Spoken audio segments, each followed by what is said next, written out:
Okay, that was a different experience than I expected. I mean, it's AI. It's AI driven, so it could be a little different every time. But I am fine getting my butt kicked. It's like a puzzle. It's figuring out how exactly to go about beating it. And one little secret. So I mentioned True. I actually let him play the first iteration of the scenario. He loved it because it has a little Yeah, deathmatchy yeah. inspirations to it, right? But he still. I believe the first time he played it, though, he stomped it, and I was like, okay, I need to still up it a little bit more. So this is a true level challenge here in both senses of the word. Um, Oh, I love it. I mean, this is already plenty of fun. I just need to get good, as they say. And it's not too long, right? This is unlike a lot of the other scenarios that I'll be making like 3 to 4 part series on. Like this is just a quick one and done sort of mission, and in that way, it's actually even a little bit different than the Last Romans or Constantine XI, which is 2 hours. Yeah, absolutely. That's part of the design intention. Absolutely, it's like something like this is timer based. I don't want to put you into a 6 hour scenario and you can still fail it easily, right? And so here, it's something that is more challenge oriented. In some ways, you can imagine this is, it's like Mega Madness, which came out recently. It's similar kind of concept of shorter session. Can you accomplish it in time? You don't feel bad if you lose because you want to get back in there and try it again. So that was the intent I was kind of going with this. Oh, I won't feel bad if I lose. It will be, the viewers that make me feel bad that I lose. I'll be like, all right, you should have done this, you should have done that. Of course, yeah. Of course. Man in the arena is what I say. I would say Teddy Roosevelt, man in the arena. Yeah, exactly.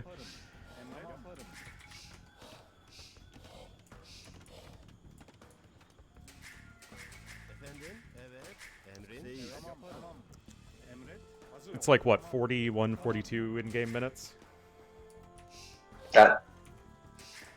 And actually, and this is where it's interesting. We talk about difficulty. So as I mentioned in the hints there, you will have more time on standard difficulty and moderate difficulty than you do on hard. So that's another ways that we can sort of modulate the difficulty, where it's like, yeah, I could give the enemy less troops, but I also don't want to take away some of the epic character of the scenario. Like, I'd hate if on standard you can win it with, let's say, like 30 men. Like, I wouldn't want just 30 units to do it. You lose the epic character. So how can I still let those less experienced players playing on standard be able to still experience? I have 200, 300 units.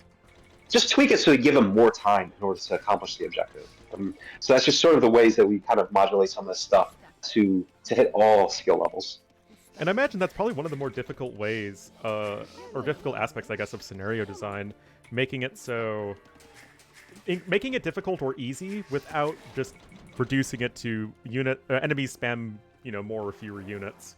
Yeah. Because that's like Yeah. that's Yeah. like the cop out, right?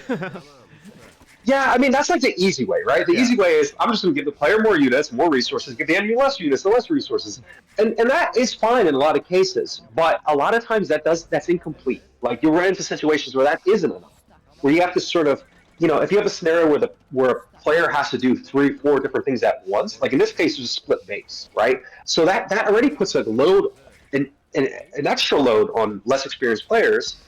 How can we then soften that? I.e., by giving them more time so that they can better manage 2 bases, right? There's ways you can solve it without just changing the values. One thing that we always experience is there's a tendency for less experienced players to sort of want to turtle up. They don't want to explore. And in the past, you might have played many of my scenarios before where you can get really powerful if you explore. You find Gaia units, you find different things, you achieve different objectives just by going different places. And trying to like bring those players out is always a challenge. Like, how do you encourage them to go out of their walls and do stuff? And so I guess another variable that we always have to consider when trying to balance something both for the most experienced players and the least experienced players is that play style differences. Yeah, I think one of the more elegant ways that you guys have done in some of the official campaigns is actually, I think, you guys have gotten more refined in how you give players resources. And I feel like in a lot of the more modern campaigns, there's a lot more incentive that you have to push out on the map, and you can't just sit, in your starting area and have like 10,000 gold. And like it's interesting, right? Because as someone who looks at campaigns through a more critical lens, seeing the way that you guys sort of develop, change the way you build scenarios over time. Mm-hmm. Yeah, well, were you? I don't recall. Were you playing a lot of these campaigns even in the HD era, or did you sort of come back with during the definitive edition? Oh, I quote unquote enjoyed the forgotten campaigns in HD. No, I've been a campaign guy my whole life, man, and it's like seeing everyone just again. I think you've all gotten so good at making campaigns over time.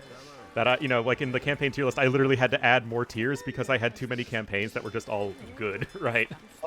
Yeah, I saw that. Yeah, I mean, I would expect and hope after 10 years since HD, Yeah. 11 years now, I guess. I'd hope after all these years, we did get better, and it is crazy to think like, I joined the Forgotten Empires back with African Kingdoms, and so that came out. I joined FE in 2015. I remember January 2015. I was actually deployed at the time, of all things, and like at that point now, it's almost it's been 9 years, making official content for this game, and it's just like it's been an incredible opportunity. But yeah, I mean, I've come so far from, let's say, the Francisco de Almeida campaign, which is my first official campaign that I made, and just a lot of things. Like if I were to redo that campaign, I would approach things very differently now with 9 more years of experience in terms of how to design things. Well, that campaign in particular got a little bit of a revamp with Dynasties of India, just to add the new Indian civs. And I think that a lot of those changes, like Bayanang also got a few changes here and there, and you can just see the level of refinement that you guys are applying to the campaigns as they get these little tweaks over time. Yeah, and honestly, I want to give you credit. Like there was a couple of videos where you sort of gave feedback, kind of analyzed your series, where you analyzed all the campaigns, and just some of the ideas that you said were like, huh. We're sitting here like that's a great idea. That's your idea. So again, for good or ill, everyone just give credit or blame to Ornlu for all the changes you've been making to the area. I take responsibility for nothing. Only the good stuff. Only good stuff. Yeah, that was one of the other challenges too with having this, having Victor's Vanquished be 19 scenarios, be more battle style. I think in some ways it actually allows us to have, give players like a more, fresher experiences where they can try many different civs. A lot of civs that don't have campaigns currently, like you get to play here with the Turks, with the Vikings, lots of other civs that don't have campaigns, get some more scenarios with them.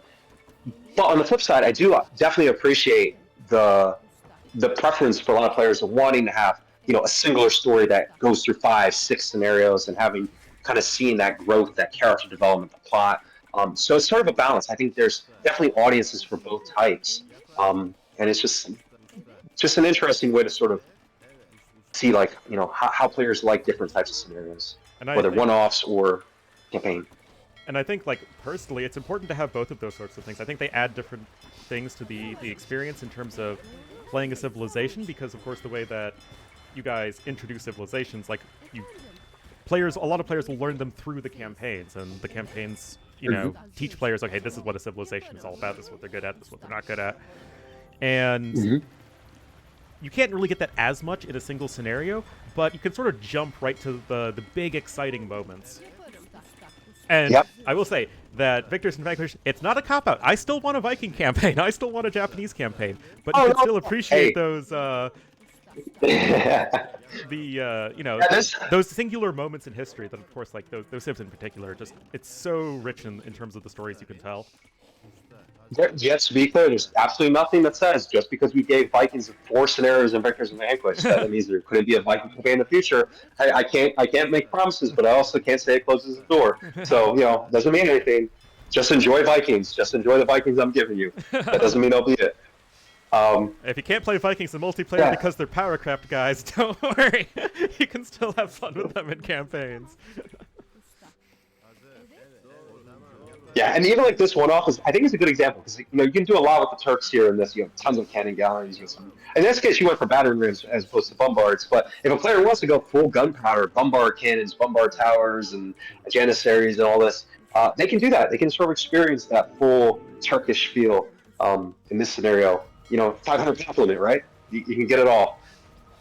Absolutely, and some civs just, I think, lend themselves to more exciting campaign experiences than others. Like, people rag on me on my Discord for just saying all the step campaigns are great, but I think the step civs just, they all lend themselves, like, story-wise and gameplay-wise, into being really compelling campaign experiences.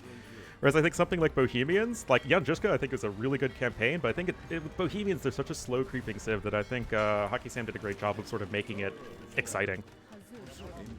Yeah, I mean these cavalry civs. I mean, right away you have an advantage, right? Because you can move fast across the map, so you feel speedy across the map. And so yeah, that's absolutely a consideration that comes in play. I mean, the Portuguese. We talked about the Francisco de Almeida campaign Yep. earlier. I mean, that was also sort of a challenge. You have a civ that, in some ways, is a little slow, is a little, but like, how can I make that feel good? And I think, in the fourth scenario, the one where you're sort of being besieged, you have to sort of creep your way out through the city.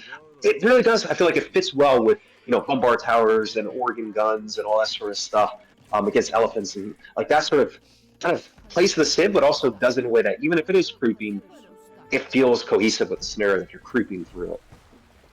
Oh yeah, absolutely, and I think that I think I've said it in videos before. I think that's one of the probably the strongest scenario in the campaign because it just leans into every single strength of the Portuguese, like thematically in terms of gameplay, and it's just it's a fun, unique scenario. Federia. Like it's probably one of the best case uses of the Federia right there, or the Yep. Fettoria, depending on how you pronounce it. So I don't know if you know Masmora, but I was talking with him, and he's Portuguese, and he said it's Feitoria is apparently the correct pronunciation. Federia. Yeah. Okay.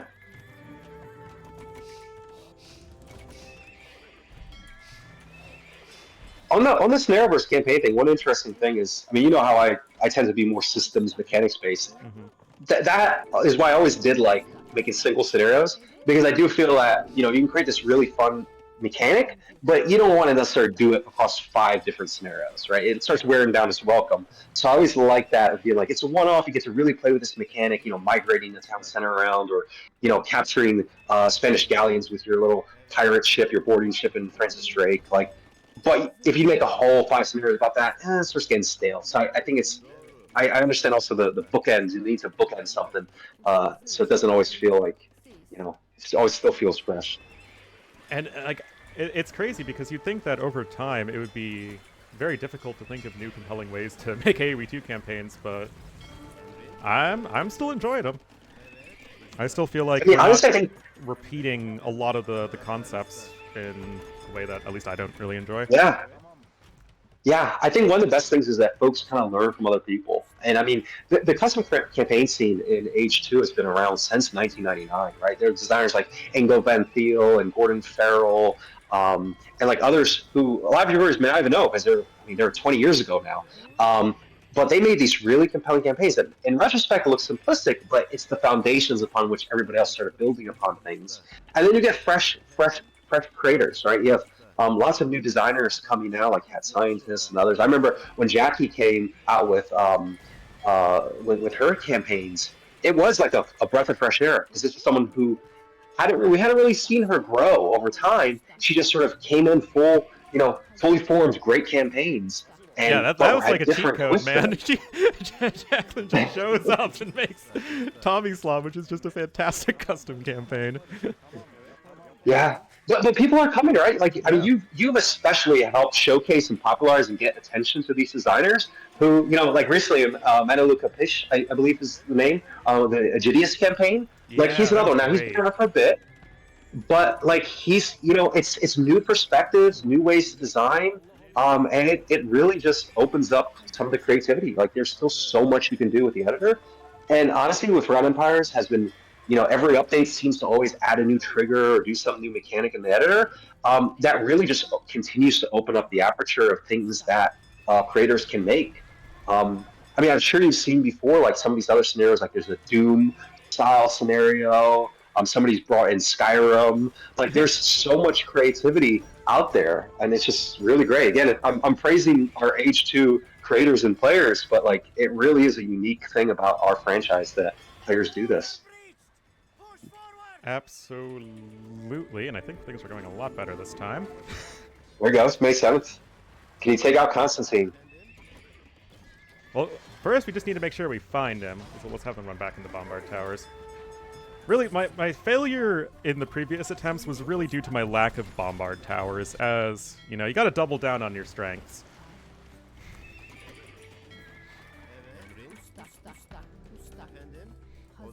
And I gotta say though, the sort of split thing already reminds me actually a bit of Bindung 5, right?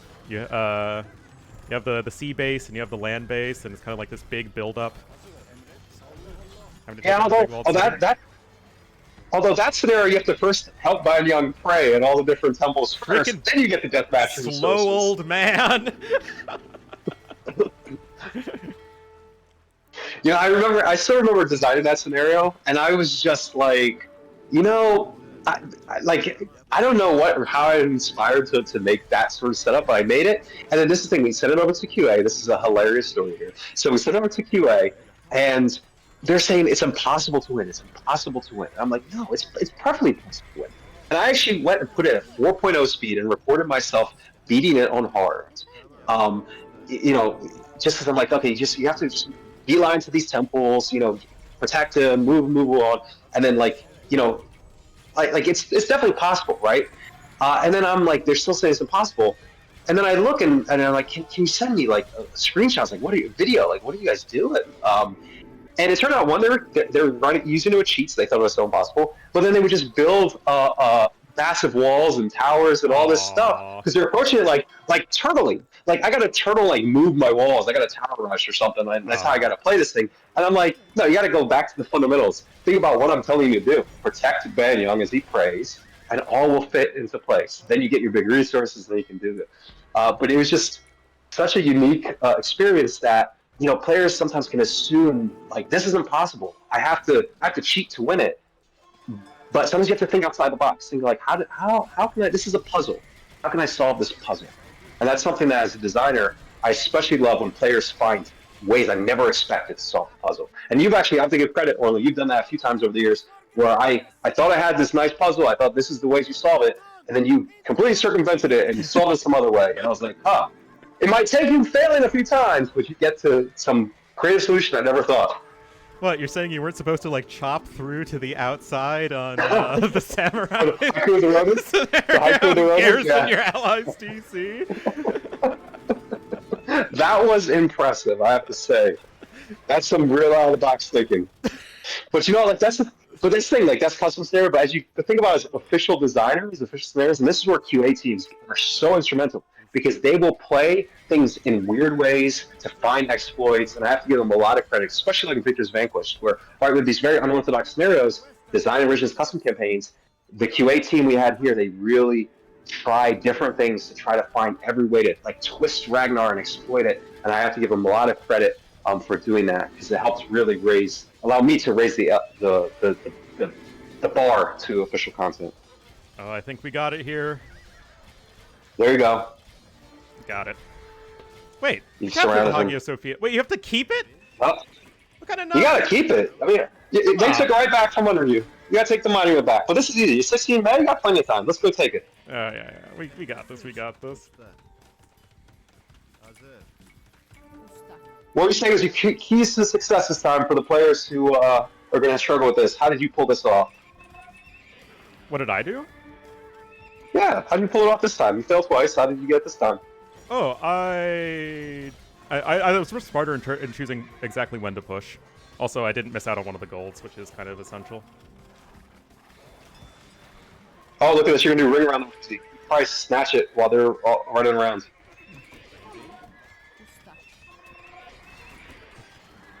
You know, it's like you're talking about more unorthodox ways of approaching scenarios. Like, I dabbled a little bit into the speedrunning side of things for the campaigns, and that is one way to really look at scenarios in different ways.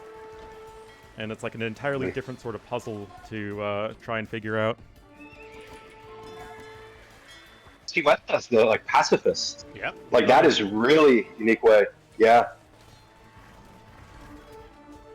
I mean that's one of the fun things. Like this is what keeps the content fresh. I mean, we can keep making campaigns, people can make custom campaigns, but the fact that you can find speedrunners, pacifist runs, like people can find different ways to play things and have fun with H2 is really amazing. convert my buildings, you jerk. Don't mind these Hussars, guys. They're just taking a walk. There's no way you can lose in that one move. You gotta push. You need more guys. You gotta push. You gotta push through them here. I just need to go around the other side, I think.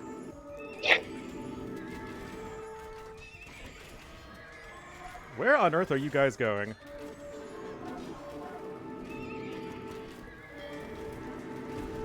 Oh, why aren't these guys going in the right direction? A lot of units blocking their path, probably.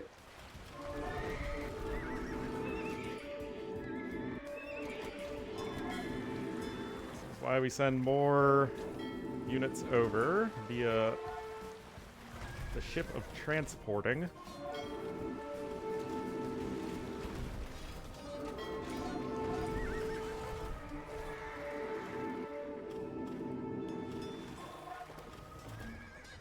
Gotta love that extra pierce armor we're getting on our Hussars here. Oh, don't attack the stupid market.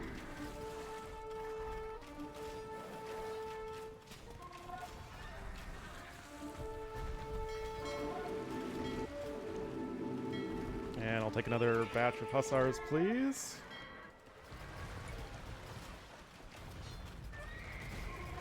This patch added a mechanic to help improve boarding on transport ships and battle rams. Did you happen to catch that in the patch notes that came out today? Yeah, I did. Have you seen the video of somebody abusing it with the rams and janissaries? Yeah, I mean that could have been a strat you could use in this scenario. That would have been interesting. Yeah, we'll see. We'll see how the meta evolves, so to speak. But it's definitely more convenient. I've always sort of, you know, as a Marine myself, I've always sort of been a fan of naval maps in some ways, but they're tough to use. This idea of using transport ships and things. I'm hoping that this is one step towards making some of that a little bit more viable, and then maybe over time we can get people excited about playing some more naval maps, even potentially even multiplayer down the line, maybe aspirational. I mean, I personally really like water maps, but you're right, not many people do. Oh, the controversy whenever Islands is added to a map pool for tournaments. I mean, my thing with it is, in some ways, and focused only on playing, let's say, Arabia and Black Forest and Arena, you know, you miss out on an entire aspect of the game, which is all the naval combat. Which, you know, especially, you know, with African kingdoms many years ago, we added the sort of feudal triangle and stuff like that. And really, there's more to the naval play than there was, you know, back in the Conquerors era. It's a shame that a lot of players don't quite get to enjoy that, or because of the kind of stigma about water maps.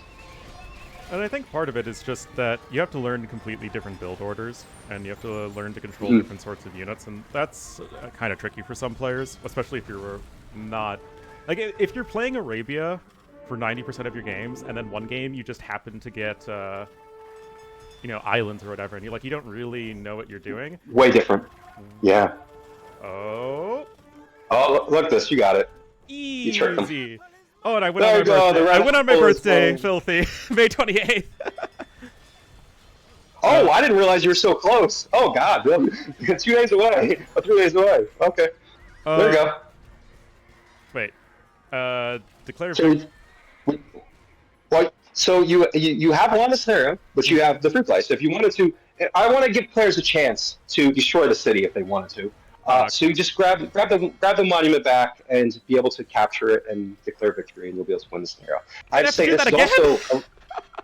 You got to do it again, but hey, you're not in the timer. You're not in timer. The timer has stopped, so you'll be good. This is actually a recommendation, again, from QA. I have to always give credit to the quality assurance folks. They played this. They loved it. And they're like, I wish... You know, I had such a hard time winning this scenario. I lost several times. I finally won it. Then I just want to destroy Constantinople. I just want to destroy every single building. Can I do that? And I said, sure, I can. Sure, you can. I'll give you free play. So you just have to grab the wonder back and declare victory. All right. Watch me not be able to do it with this round of Hussars. Oh, you have infinite time now. There's no timer anymore. And now we're out of gold. Oh, this would be the ultimate Ornlu fail if you want a snare, but you can't quite just declare victory. Nope, I can't declare victory. I mean, I'll consider this a victory if you can't get it. Oh my goodness. How do I screw this up? I mean, this requires some next level creativity.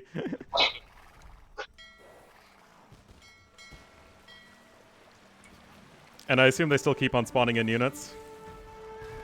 Yeah. To be fair, you know, in some ways, this is also a kind of fun thing because, you know, you can't just snatch it under like you did. You actually have to hold it. You know, if Mehmed just, you know, said hi, knocked on the door, and then left, you probably wouldn't have taken Constantinople. So you got to actually hold on to it. You see, but in this context, Constantinople has already fallen, though. It has, but they have a lot of army in there, and you gotta wipe them out first. You got mopping operations here. If only I had gold income. Oh boy. And of course, like, I haven't had my villagers working because I'm like, I'm about to win the scenario. Oh no. What about you guys? Maybe you guys can start pushing in from this direction. Alright. Didn't I? Okay, Vill's over here.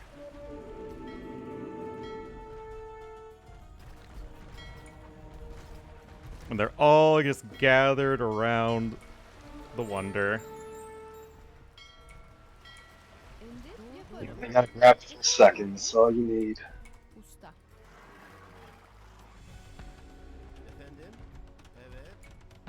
Might be interesting to use my secret heroes to weather some shots and get to it.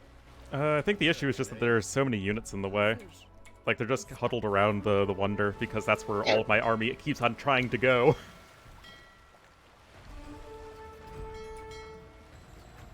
So I think what I need to do is probably just push in from the land. Because this is where my siege is.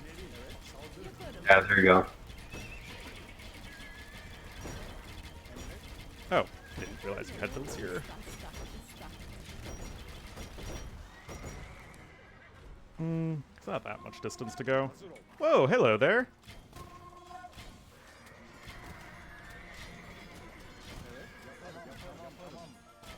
He showed up.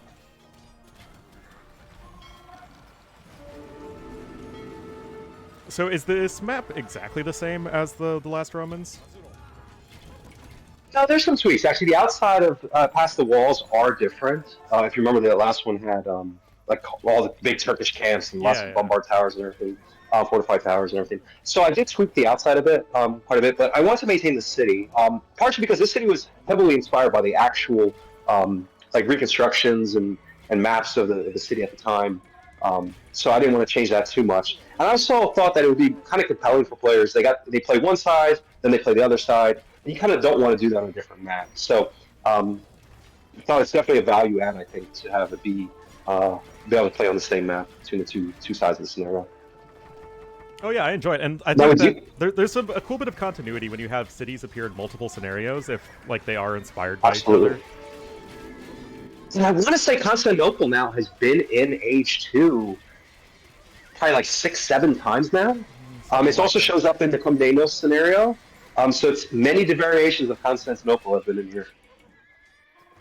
Well, being at the crossroads between Europe and Asia, and the jewel of one of the most influential empires of the Middle Ages will do that for you. Now there is one more version of this scenario that will be available soon. It's not coming out on the 14th, but it will be available soon, and that is a new event scenario called The Siege that I created. That is a variation of this scenario, but it's a 2v2, or could be played cooperative on either side, Turkish or Byzantines, and you can also play it solo if you want, with allies and against enemies. And you can choose to play as either Turks or Byzantines. So this scenario that I balanced for competitive or cooperative play, and it is, again, the Siege of Constantinople. But I think that's a way that a lot of more, multiplayer players who may feel a little left out from Vanquished, once we actually are able to release the Siege event scenario, they can hop in and get to play almost a scenario, basically a scenario, but competitive multiplayer. And that's something we have never actually done before in Age of Empires 2, so I'm excited for that coming out in the next few weeks. I think it actually is. I think it's in the game. It wasn't PUP, but it will be coming out in the next few weeks. Oh, okay. Because I remember I was I noticed Mangudai Madness was gone, and I saw the siege, and I'm like, oh yeah, isn't that that thingy that they're adding with the stuff and the people? Also, I was apparently way too ambitious on thinking I could actually declare victory. Well, you know, this is a designer. I get to see some in live that maybe there was something I should have tweaked a little bit here, give you a little bit more time to hold on to the monument so you can declare it. But I think it also does thematically make sense that you Oh, kind of it have to. You does. have to hold it just long enough, and you can make the Byzantines suffer a bit for making you have to suffer, and your viewers suffer for more fighting here. Making me suffer. This video is gonna now completely fall down the freaking YouTube algorithm, man. It's over an hour. Oh, we're an hour and 20 minutes into this. It's all over. But this just means, you know, we're already in a bad spot as far as this goes. So let's just make this as you know, fitting an ending as possible. I'll probably edit this down slightly.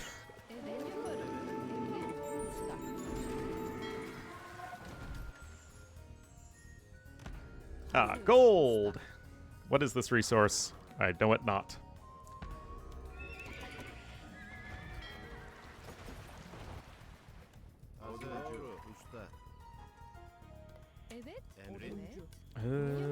Got some more resources over there.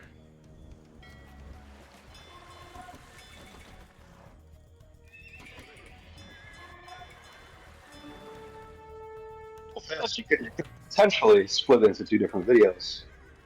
Have it 2 different days. Yeah, that's true, that's true. That might be the best idea, honestly.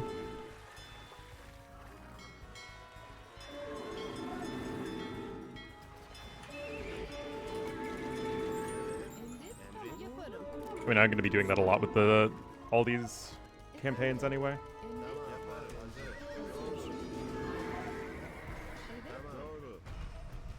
Oh yes, bait them into the Bombard Tower wall. Make it like that Jadwiga 4 scenario.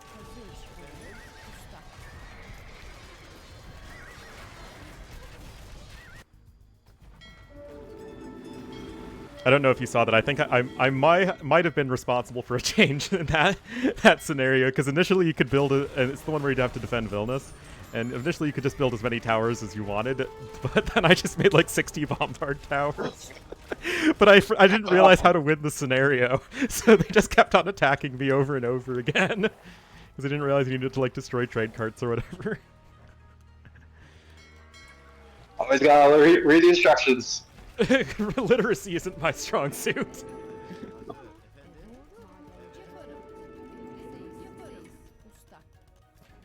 It's alright. Whenever I have to build something, like build a table or something that we got from IKEA or something, I always say, I don't need the instructions. My wife says, no, you have to read the instructions. Yeah. Read them very carefully.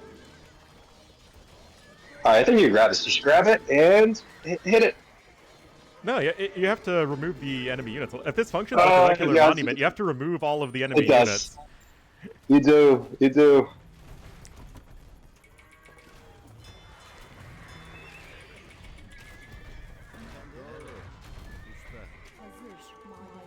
Well, we might as well start setting up trade.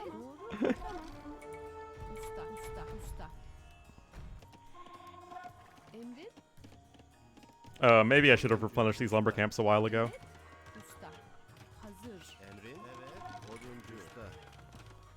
Can't be mistaken for a speed run. Although I will be excited to see folks try to speed run this and see how fast they can do it. I'll be curious if anybody can do it before April 30th. See if you can do it in the first month.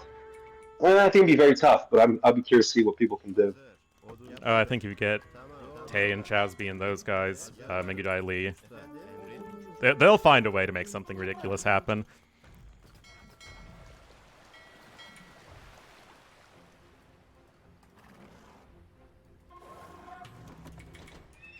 Unfortunately, like, this is where having siege onagers would be really helpful to just sort of completely obliterate the enemy units before they can replenish themselves, but not even getting onagers is Turks.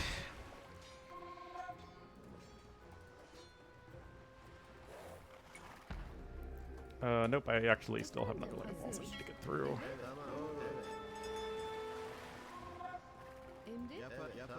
This will drop near the Hagia Sofia Yeah. and lure them into there.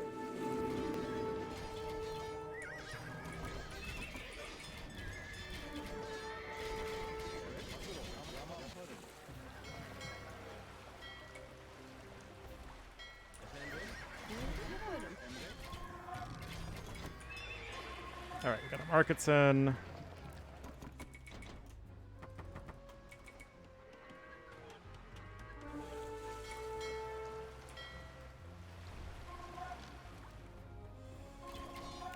Oh, here it is. Oh no!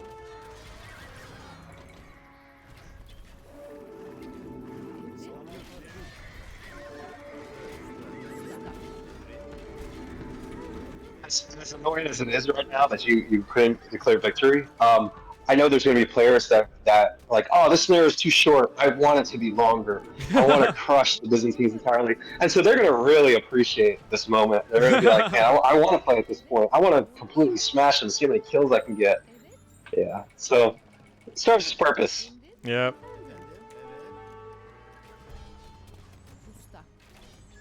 Whoa, whoa, whoa, whoa, whoa. Attack! Attack! Hello! Attack!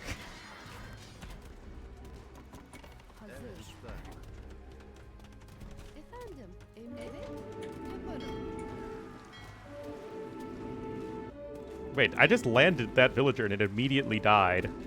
I don't know what could have attacked it.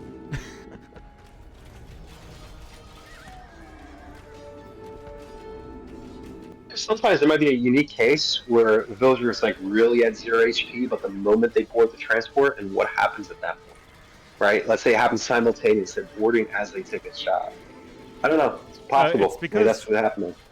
Oh, T-West is on a video on it. Essentially, HP is a floating number, right? So you can... there were like certain instances where like a monk would... Like an Aztec monk would be at like 1 HP, get another monk upgrade to get 5 more, and then immediately die if it's holding a relic because it's rounded down. Oh, interesting. I think they fixed that one, though. That's incredible, all the quirks that kind of get untangled. Oh, yeah. Just from all the years.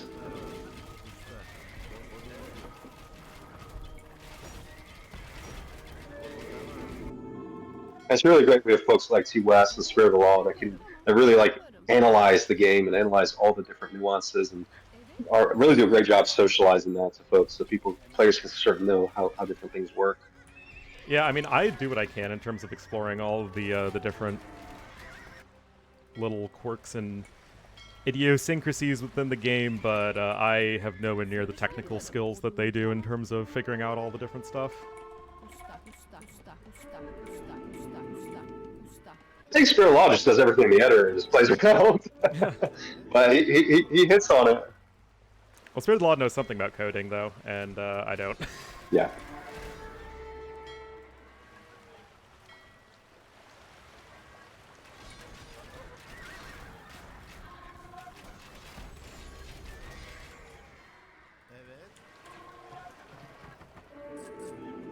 If your bombard towers aren't working, clearly you're not using enough bombard towers. Let's also try and get a castle here. I mean, I'm only on 147 vills. That's like a regular multiplayer number of villagers. That's not a 500 pop limit number of vills.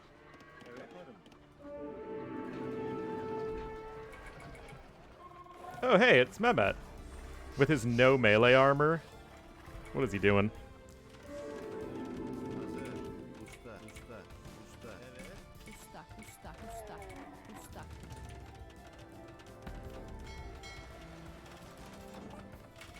Oh, you can't build trebuchets. Slack it off because, you know, you're Turks. You want bombard cannons, right? Yeah, that's true. I think that's the only tweak I did make was no trebs. Oh, you don't really need them, though.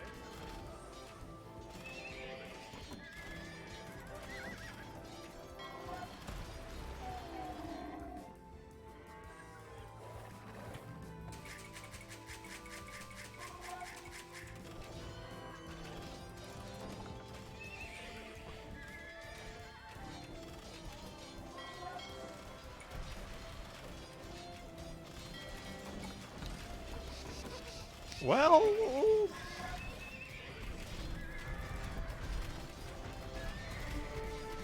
You know, you gotta give the Roman army credit. You know, their city has technically fallen, their emperor has been rotting in the mud for a while, and they just fight on.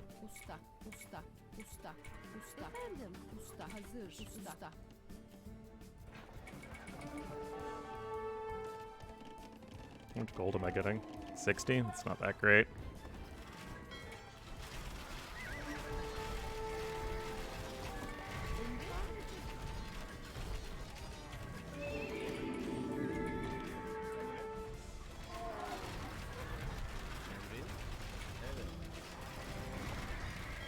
All those galleons there just to help deal a little damage, but I feel like they're coming in faster than I'm taking them down.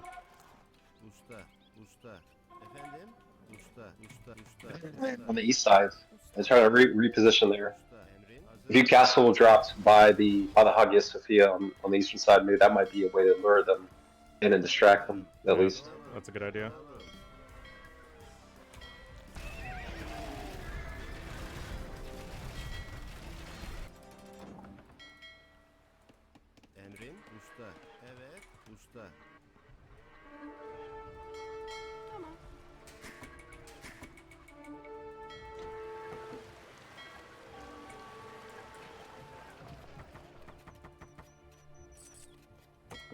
Alright.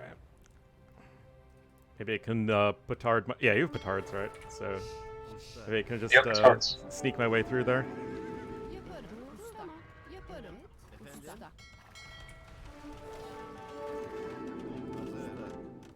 I won't aggro them too much. Oh, they have a Trev here! What do you need, Trev? So you've God's own sling? What kind of anachronistic nonsense is this? Oh, you know, I didn't want people to, you know, I realized that I didn't want people to exploit the AI too much by castle dropping, you know, in the front of the Hagia Sofia. But, you know, you can take it out easily. There you go. Wait a minute, I think I can just walk over now. Yeah, you just walk over. Yes. There you go, Ornlu. There you go, victory. Woo! Let's check out that KD. My God, let's check that one out. Oh wait, the outro. Had granted his soldiers 3 days to plunder the city. On the 3rd day, he ordered the call to prayer to be sounded from the pulpit of the Hagia Sofia. Across the courts and churches of Europe, people shuddered at Mehmed's name. But in the Muslim world, his victory was celebrated. Fetih, they called him, the conqueror. No one would ever doubt Mehmed again. The Ottoman Empire was born. Ooh, look at that score. That's a pretty solid score. I actually did not have a positive KD. Oh, man. Well, you know, you outnumbered them at least, so you just bludgeoned attrition. Well, actually, you did it, and the largest army was the Westerners when they arrived. Oh, what's the Constantinople slinging? Yep, they do sling to each other. They take their excess and sling to each other. Oh, that's cool, that's cool. And... oh, I guess you can get some more ships over here. Oh, it's Hamza Bey's flagship. Guess that's really the only thing we missed on the map.